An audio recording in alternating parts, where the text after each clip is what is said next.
రాష్ట్రానికి సుపరిచితమైన నాయకుడు, క్రైస్తవ సమాజానికి, తెలుగు క్రైస్తవ సమాజానికి ఆయన విషయంలో మాకు అనుమానం ఉంది. ఆయన మరణం ఎందుకు అనుమానం అంటే రికార్డెడ్ గా యూట్యూబ్ లో ఆయన నాలుగు పోషిస్తానని, ఆయన కళ్ళు పీకేస్తానని ఎవరైతే మాట్లాడిన వీడియోలు ఇప్పటికీ యూట్యూబ్ లో వీడియోలు ఉన్నాయి. భక్తుల మొదలు ఎవరైతే ఉన్నారో నువ్వు ఎలా బతుకుతారో మేము చూస్తారని ఆయన డైరెక్ట్ వార్నింగ్ ఇచ్చారు. నెల క్రితం కూడా ఆయన ఏమన్నాడంటే నాకు ప్రాణ సంకటం ఉంది, నాకు ప్రాణ భయం ఉంది, నాకు ఆయనకి ఏదైతే ఉందో ఆయనకి ఇబ్బంది కలుగుతుందని ఆయన స్వయంగా ఆయన ఫేస్బుక్ ఐడీలో ఆయనే పోస్ట్ చేశారు. అందుకు మేము అనుమానిస్తున్నాం. మాకు డిఎస్పీ గారి నుంచి మాకు కావాల్సింది ఏంటంటే ఈ యొక్క కేసుని యాక్సిడెంట్ కేసుగా కాకుండా అనుమానితమైన ఎఫ్ఐఆర్ గానీ మాకు వేయాలి, ఎంక్వైరీ చేయాలి, సీసీ ఫోటోస్ మాకు చూపించాలి. మా దగ్గర ఉన్న వీడియోస్ ఎవరెవరైతే ఆయనకు వార్నింగ్ ఇచ్చారో, ఆయన భూమి మీద లేకుండా చేస్తామని ఎవరైతే అన్నారో ఆ వీడియోస్ అన్ని మా దగ్గర ఉన్నాయి. ఆ వీడియోస్ అన్ని మేము డిపార్ట్మెంట్ కి ఇస్తున్నాం.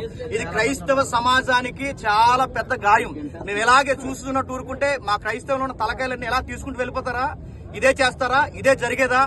అంటే మేము మాట్లాడక మాకు భావప్రకటన లేదా? మా సబ్జెక్ట్ మేము మాట్లాడడానికి ఇంత వార్నింగ్లు ఇచ్చి ఈరోజు మనుషులు లేకుండా చేస్తారా? ఇది మాకు అనుమానం. మా అనుమానాలు తీరాలి. దీనికి డిపార్ట్మెంటే న్యాయం చేయాలి.